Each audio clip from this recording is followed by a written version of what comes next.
Welcome to this lesson in creating a supportive network. Building a reliable support system of friends, family, and peers is essential for your well-being and personal growth. So here's a guide to help you establish a strong and dependable support network. Self-reflection. We're talking about it again. You need to take time to reflect on your needs, on your values, and the type of support you require. Understanding what you're looking for in a support system will guide your efforts. Remember what I talked about values. Values guide your decisions, guide your behaviors, guides even the people that you're friends with.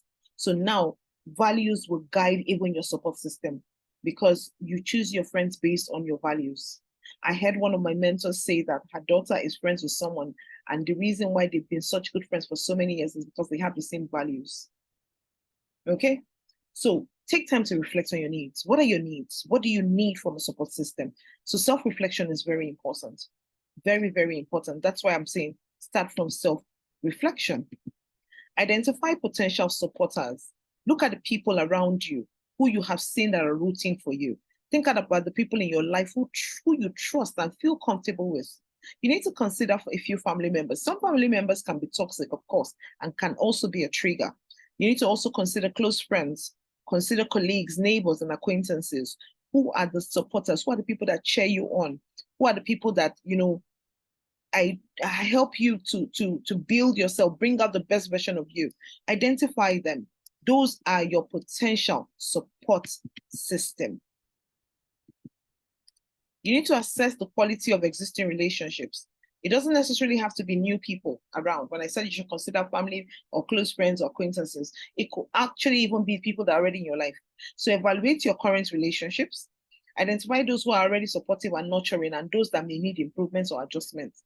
There are people you know that, this one is going to be a trigger for your relapse. There are some people that they're urging you on, they're cheering you up, they're rooting for you, they're making sure that you're doing better, they're nurturing the relationship also. These people are the ones that will help you improve. These are the ones you can hold as your support system. Okay. Another thing you need to know is communicate your needs. Don't think that they know. Be open and honest about what you need from them as your support system. Communicate your goals, communicate your challenges, and let them know the kind of support that you're seeking. Don't think that they will know. Don't expect them to assume. Don't assume. They say assumption is the lowest form of intelligence. There is no point assuming. Communicate assertively and clearly what you need from them. Be honest, be open. If these are the people that have been cheering you on, you understand the quality of those relationships, they've been cheering you on, they've been nurturing this relationship, you can be open and honest with them. So be honest and open about your need for their support.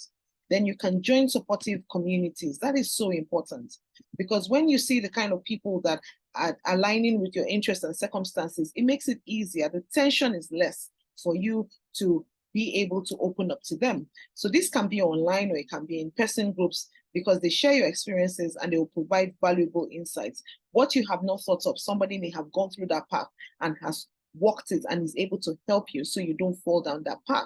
What is mentoring? Mentoring is when you look at you follow someone who has walked the path that you intend to walk through. So the person is going to help you navigate through that same path that you're going to walk through. So join supportive communities and get a mentor.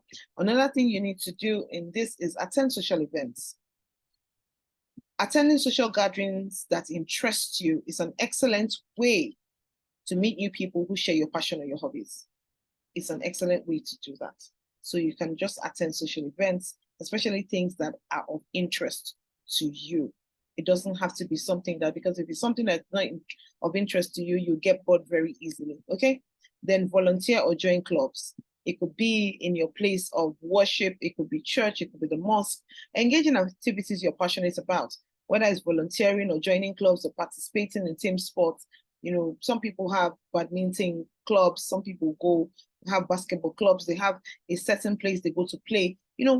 Volunteer, join clubs. Just have things that you have people that have shared interests. It could lead to meaningful connections. You never know. Whether it's secular, whether it's religious, just join clubs. Be part of a community. Another thing is to be a good listener. When you're a good listener and you show empathy when others share their challenges or concern, it fosters trust and people will reciprocate this thing to you in relationships. So it's very important that you give unto others what you expect them to give unto you. You get it back naturally. Okay? So give support in return. Be willing to offer support when others need it. When you're building a support network, don't forget that it's a two-way street. And helping others can strengthen your own support system. Helping others can strengthen your own support system. It's a two-way street. It's not a one-way street. Because after a while, if you're only taking and you're not giving, the person will get tired of that relationship. Nurture existing relationships. It's important that you invest time and effort in maintaining and strengthening your existing relationships. Keep in touch even when you're not facing challenges. Don't let it be that every time you're calling them is only when you're facing challenges. Call them once in a while, check on them. Staying connected, it strengthens relationships. Sometimes the most reliable support system can come from those who have known you for a very long time. Okay? Don't call people only when you need help. Call them also just to check on them, just to check if they're okay, just to say hello. Those things strengthen connections. Set boundaries. When you establish healthy boundaries in your relationship, it's very important. Clear boundaries help you to maintain a supportive and respectful dynamic in that relationship. It's important to be respectful regardless of how close you are with the person. Don't forget, you can also seek professional guidance. They can provide personalized guidance. It's very important. Ask them how you can build up a supportive network. Another thing is use technology, utilize technology. We can't overemphasize it, even though social media platforms, people are getting very addicted, but social media platforms and online forums help you connect with like-minded people who can provide virtual support. It's very easy. The pandemic, brought us to the importance of technology.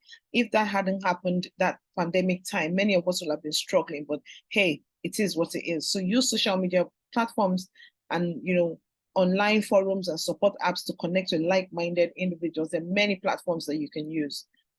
Be patient with yourself. Please be patient with yourself. Your addictive behavior was learned over a period of time. You need to unlearn it. And then you need to now relearn new behaviors. So building a reliable supportive system takes time. Be patient, don't rush the process. Quality relationships are very worth the effort. Be patient, don't rush it. Many people, you broke their trust while you were, engaging in your addictive behavior. To end their trust back, you need to also be patient. After you have apologized to them, be patient in building those reliable support systems again, because many of them will be your family members, and the family members are the ones that you have hurt also. So remember that you need to be patient with yourself. Express gratitude. Expressing gratitude is very, very important. When you show appreciation to people who support you, it helps them to actually realize that their contributions are valuable to you. And recognizing it can reinforce the bond. So please express gratitude to your support system. Also, very importantly, diversify your support system. Avoid relying solely on one person for all your support needs. It can be overwhelming. It can be a lot of load. Some people don't have capacity to take that much in. So you need to evaluate if your needs are being met or if any adjustments are necessary. Diversify your network to ensure you have various sources of support. Don't put everything on one person. Don't pressure anybody and breathe down their neck so they don't start avoiding you after a while. Next thing to do is periodically assess your support system. Check how effective it is. Is it meeting your needs? Have they outgrown you? Have you outgrown them? What adjustments should be made? So it's important that you periodically assess. Sometimes we outgrow people. And it's also okay. So remember that building a reliable support system is an ongoing process. Nurture and maintain these connections. They can go a long, long way. And be proactive in seeking and providing support when it's needed. You can't always take, also give. be a support to them also. A strong support network can significantly enhance your emotional well-being, personal growth, and resilience in facing life's challenges. When you know that you have people, it can help you. Know that you have people that can help you. Hold your hands. It will help you. And this is why I showed you this picture again.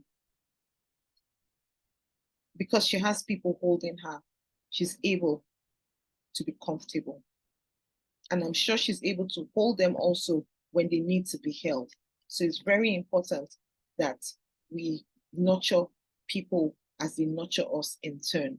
So I'm going to ask you, write down your 5 support safety network, people in your support system. Give me 5. What are the 5 people that you have nurtured the relationship and they're nurturing back? Now, if you've had them since, I need you to assess now.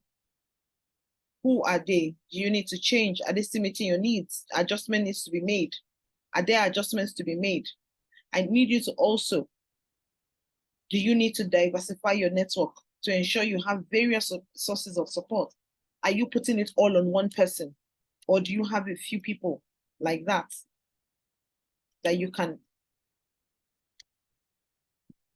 talk to? It's very important that you diversify. Thank you and see you in the next lesson.